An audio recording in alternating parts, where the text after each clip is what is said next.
situations, and probably no situations that deal with race, that a conversation about Du Bois, his writing, his legacy, and his influence wouldn't be important or fit perfectly. And I know you've heard the news. Welcome to the show. Thank you for waking up a word, first of all. Thank you. I'm sure you heard about the Roseanne situation with the racism. And if you could just talk a little bit about how Du Bois fits into this, contemporary context and analysis about race. Well, I don't know that I want to do it through talking about Roseanne. I hear you. He said, or no. Yeah. I respect that. Yeah, there's so much more that's important to talk about, and what is on the most recent news feed, I don't think gives us the right kind of anchor. But we could talk about poverty, and we could talk about war, and we could talk about the institutions that produce oppression. And of course, that's where Du Bois went. He always looked from a historical and sociological point of view. But that's where I see it. And you're right. I had to defer to my teacher because it is important to reframe the conversation. Because they want us to center them. And I think oftentimes, even myself, sometimes when popular culture keeps repeating what's important, what's relevant, or what's timely, just sometimes by default, I even fall victim to framing a conversation where it centers others in a way that isn't as productive for the liberation of African people as it could be. No, I stand corrected. I appreciate that reframing. That's important. I appreciate what you're saying. That's right. Because often pop culture, and I'd say most of the time, pop culture is propaganda for white supremacy and black submission. I think pop culture is a form of advertisement for a system that does not serve our interests, especially of poor people. So I'm very skeptical and critical of pop culture and celebrity culture, and whatever happens to Roseanne Barr is of no significance to what we're doing. Very true. And she's already been Roseanne Barred, so she's not even on TV right now. Yeah. Which is no big deal because TV, and she'll be back, is not that important. Yeah, and I was gonna say she'll be back anyway. Yeah, and the less TV we look at, the more intelligent we will become. Yeah, more radio, I say. Yeah, I would agree with that. More talk radio. I would agree with that. Black-owned, preferably. Especially WURD, where we read Du Bois once a week. I mean, believe me, this is more important. I mean, it's more intimate. You feel the emotion as you expressed earlier. And better for your brain, because when you learn these new things, literally the synapse and the neuroplasticity as far as just reconfiguring your brain to have a better appreciation for reality as opposed to develop an appetite for illusion. And you know something, Professor Smith, it improves your relationships with other people. Reading and thinking and critical investigation develops empathy. I hear you. And so we need it in our community. We need more solidarity. We need more thought. We need more action that builds unity. And so reading does that. And, of course, reading Du Bois, in my opinion, is one of the best places to go. Oh, yeah. I feel smarter. Just like first page of anything Du Bois wrote. After I read it, I'm like, I'm pretty smart. Well, let me ask you. I know it's not Du Bois. I forget that it ain't me talking. But voices in your head, you start realizing you can go out and give a speech right away. I say, slow down. Let me slow down. Yeah, that's right. But let me ask you a question, Professor Smith. Did you know that Du Bois wrote 3 novels? No. I definitely did not. No, most people don't. And people talk so much about the articles, and they say he wrote so many articles, and they debate which books are the most important, whether it's Reconstruction, although Souls of Black Folks, might be more popular. Like, those are the debates I always hear. Or the people who love what Du Bois did and appreciate his full evolution, versus the people who want to talk about 1 or 2 moments in time and say, well, he was with Joe Spingard in military intelligence. But that was only one moment, one period in his life. And those are the kind of debates I always hear, the Malcolm and Martin, the Hegelian dialectic thing, the Garveyites versus those who like Du Bois. And I think those kind of conversations prevent us from having a more deeper appreciation and understanding for the whole person and the entirety of their intellectual contribution. A lot of people want narratives that are really based upon urban mythology rather than a understanding of the human beings and their work that we're trying to understand. And Du Bois is huge. Just like You're a scholar, a professor, but you didn't know he wrote 3 novels. No, I didn't. And I mean, he was a great novelist. His first novel was published in 1909, and it was entitled Quest of the Silver Fleece. Wonderful novel about a woman named Zora and a young man, her husband, who was named Blessed, and they're trying to find the special seed to grow a special type of cotton, which would make black folk rich in the South after Reconstruction. And then he writes his second novel. It's published in 1929, entitled The Dark Princess. And I think I mentioned that before, about this romance between Pan-Africa and Pan-Asia in the fight against European colonialism. And then in the 1950s, when he's in his 80s, and, you know, when he's under indictment by the federal government, we've talked about this. And this is what, for the accusations of being affiliated with communism? Or? Well, this is very interesting. It's the accusation that he was an agent of a foreign government because he was a member of the Stockholm Peace Appeal, which was an international petition calling for the end of nuclear testing and the building of nuclear weapons in 1951. So he's indicted. They take his passport away. And, of course, he said he's not an agent of any government. He's an agent of peace. And you know, that's like we're reliving that moment today, where the struggle for peace is a paramount struggle, especially when you hear President Trump constantly talking about war and threatening nations with nuclear annihilation. So that's what he was condemned for. And of course, back then, anybody that went against the American government's policies, and you mentioned King, as would be the case with Martin Luther King, you were smeared as a communist.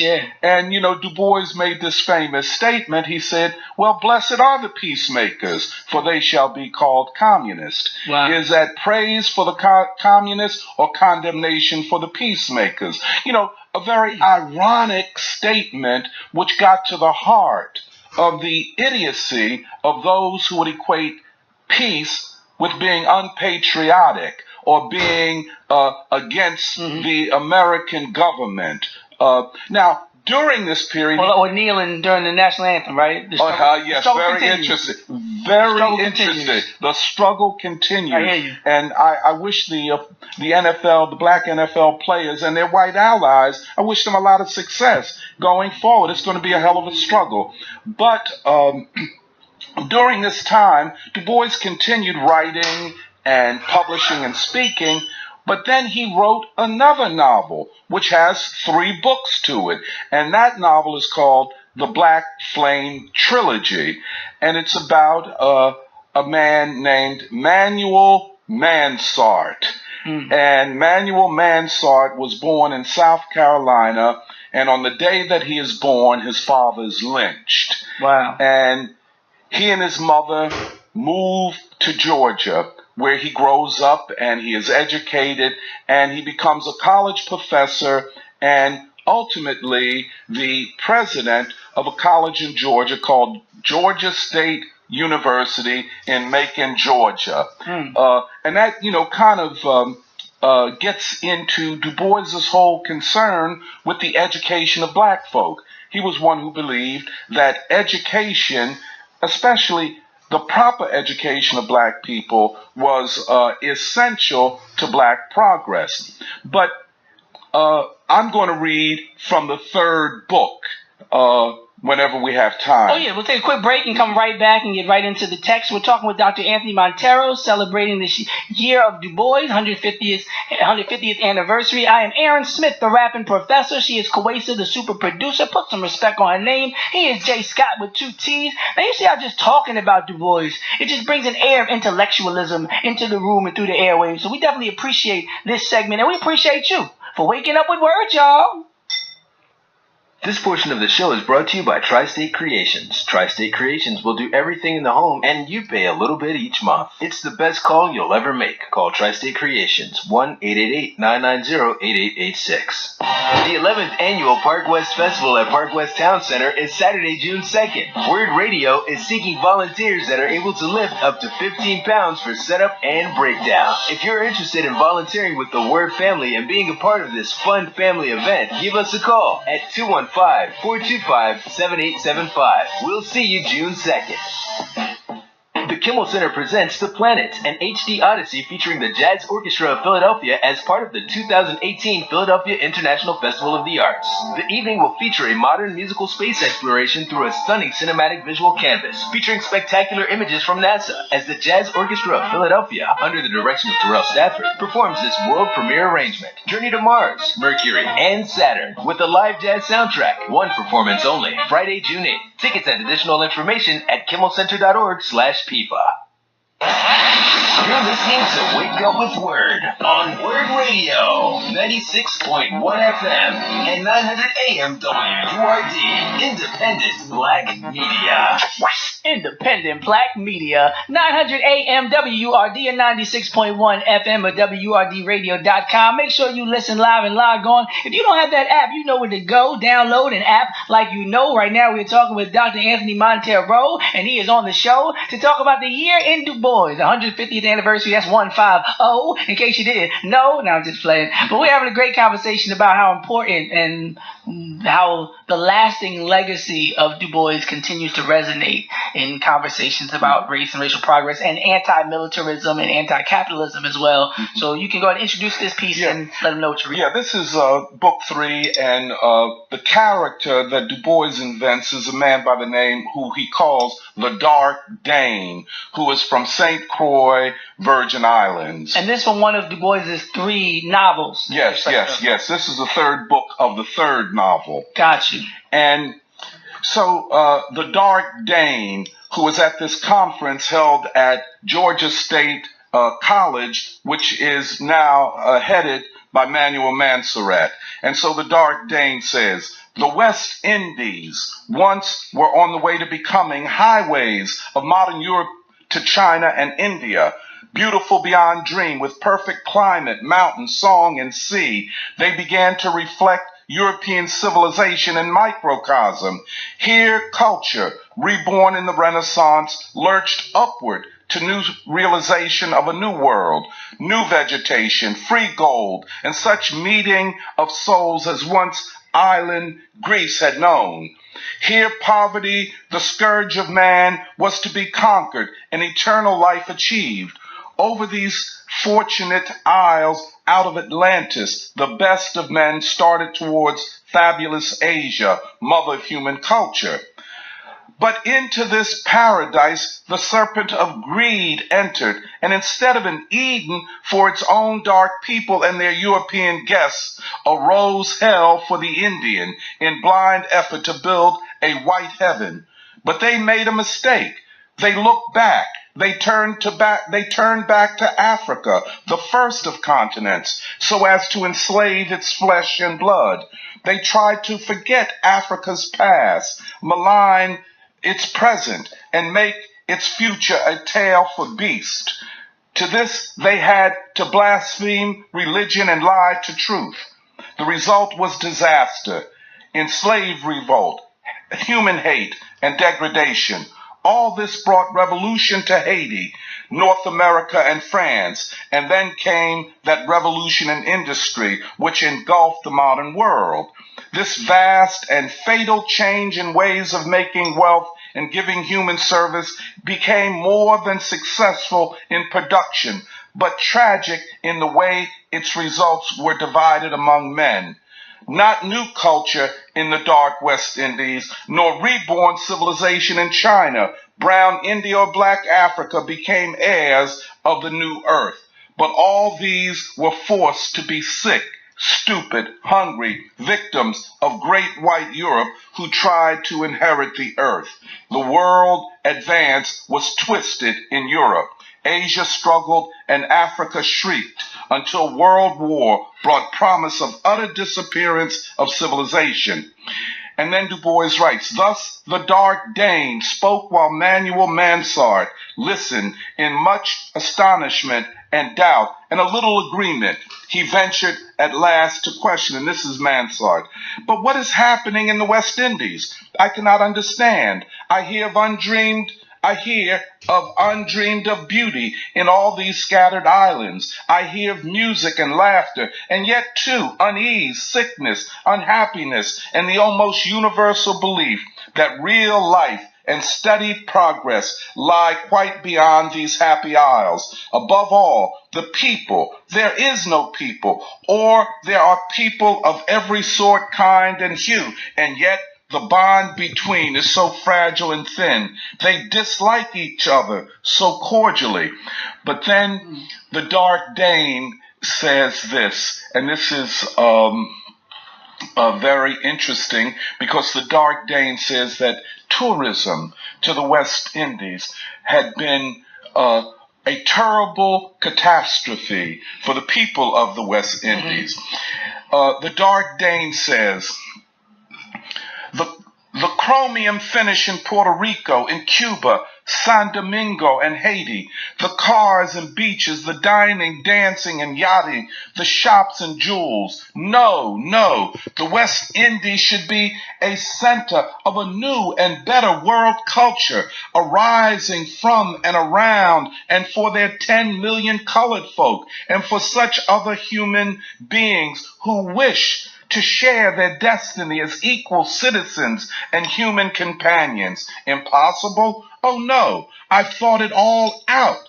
Listen, says the Dark Dane. We would begin as a small compact group here in St. Croix, Virgin Islands. 10 families, 100, 1,000, with a little money, able to read and write, trained to think. First, on fair-sized plots of average land, we would raise what we need to eat, importing nothing but what we absolutely must, using brown sugar, unrefined by cheating Americans, eating our own abundant fruit and vegetables with no canned slop, balancing our diet according to science, but avoiding fads. We would build our own outdoor homes, low, ventilated, and sunbathed. We would dare shake our fists in the face of Paris and New York fashion, and weave our own cloth from our own fiber. When we could, we would learn to make and use the new synthetic fibers, but cotton, wool, flax, and silk would cover us until nylon monopoly was broken. We would till the ground by inches, not by miles, and use hands and feet instead of tractors until better machines for simpler land culture were invented by our own brains or the brains of other human beings, working for human happiness and not merely for profit. And all our object would be leisure, not work, time for thought, education, painting, poetry, and sculpture, scientific explanation, and invention. So this vision that Du Bois develops in the late 1950s of what the Caribbean nations could be as a collective, as a single commonwealth, as Du Bois would say, of socialist, self-determining islands which would not be dependent upon the United States and Europe for tourists. And I think a lot of the base analysis of imperialism and colonization isn't appreciated when we have these cursory surface discussions about racial progress. Nobody wants to upend and totally uproot why it is the way it is, similar to when the earthquake in Haiti. Nobody wanted to talk about the debt to France as a major reason why the infrastructure was in the state it was at the time of the earthquake. That's right. Like, we don't want to really go there and go in a way where we can really potentially solve a problem, because it might result in some, doing for self or some self-determination. And Professor Smith, I've heard you, talking to callers about solutions. And, I agree that we have to be practical in our thinking. I hear you. But we have to think. You know, a lot of people think you can be practical without deep critical thought. I am for practical thought combined with critical thought and with a new vision of ourselves and our future, even as we exist under the conditions like in this city of deep poverty and childhood hunger. Yeah, so nobody's saying not to go vote. No. Because like I said, both ends. Like Andrea Johnson earlier was saying, we need to look deeply and also, like you said, implement it in a way we can make tangible change in the contemporary context. But I think especially with the economic component, it's difficult to have this conversation about inequality, about capitalism, about race, without acknowledging the fact that the entire structure is predicated upon a certain worldwide racial gaze, to put it in Du Bois' worldwide racial gaze. Like Du Bois talks about the racial gaze. Yes, that's very important. But you know the other thing, and this is, you know, Du Bois was always an advocate of simple living. You know what I'm saying? Not extravagant living. Remember when he said, the Dark Dane says that we would build our low houses, we would, you know, use our own fiber, we would farm our own land, but we would live simply because the object of life is not material accumulation, but the spiritual and intellectual and cultural development of an entire people. And that is freedom. That's important. That is freedom. And I was remiss yesterday. We talked about the sugary drink tax. Yeah. And I was thinking along these lines yesterday, but I say it all the time. You can talk about capitalism, communism, socialism.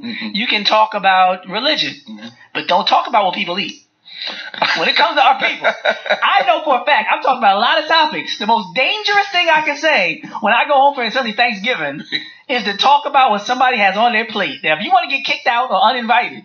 So they were talking about, the sugary drinks cost me this, the sugary drinks cost me that, and it's so terrible what the mayor doing to the sugary drinks. And in the back of my vegan mind, I was thinking along this line of simple living, and if they can't hurt us if we don't want it. You know, they say in these Eastern religions that all of our pain comes from our desires. If you just don't want it, it won't be a problem for you. And I wanted to say to a couple of the callers, did you ever consider not drinking a pound of high fructose corn syrup per day? But, you know, I fell back, you know, because they already say I'm doing too much even today. You know. But part of what you said, like I said, if we were living simply, and didn't go to get the credit, and didn't fiend and have an appetite for the consumerism, materialism, we can literally transform our condition instantaneously. Yeah, what King called the revolution of values.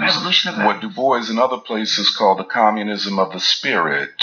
You know, the uplifting of all, not just of one or a few. And I think this new vision we have to impart to our people. And it's Du Bois, but it's not just Du Bois. I think there's something radiating from our people that say we can do better, we can live differently. And we don't have to drink sugary drinks. Well, not all day. Everybody doesn't have. Don't get me hating on.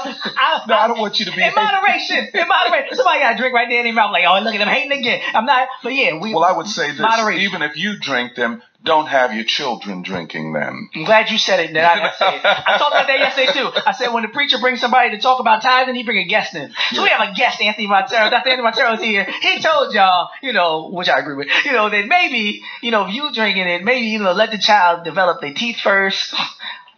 I know some people get uncomfortable, but it's very true that we talked about the $7 billion or more that's spent on wigs and weaves and hair products.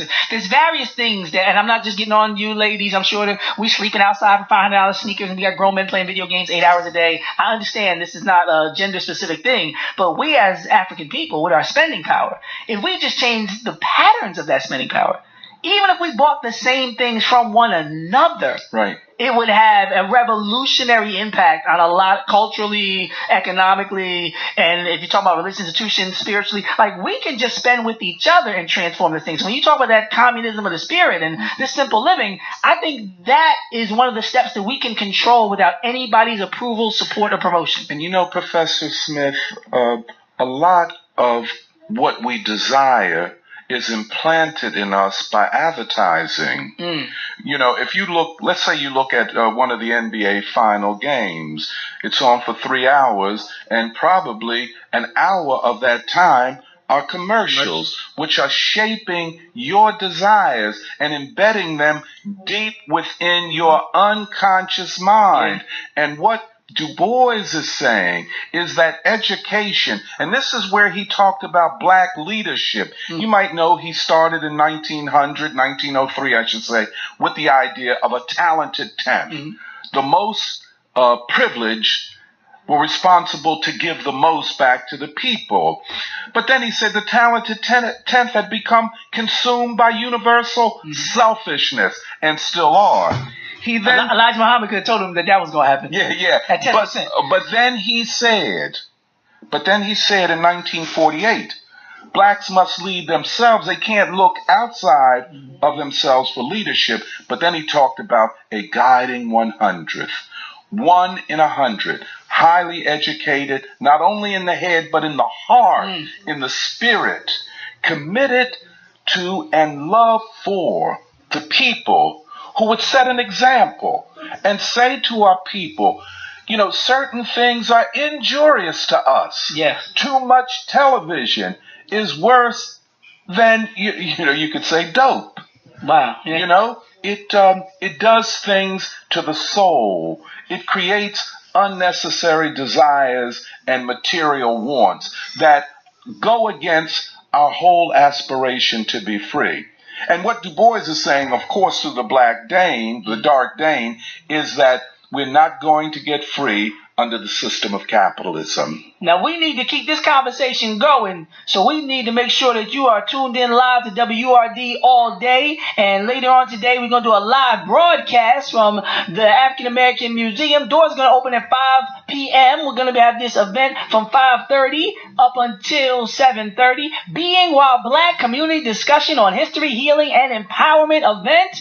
Because these conversations are what often predicate the necessary actions to be transformative, like that previous event we did, to transmit and transform. So we'll be transmitting today live on the radio, and we'll be transforming hearts and minds throughout the nation every day, because that's what we do here. I am Aaron Smith, the rapping professor. She is Kawesa, the super producer. Put some respect on her name. He is Jay Scott with 2 T's, taking over the technology co-producer.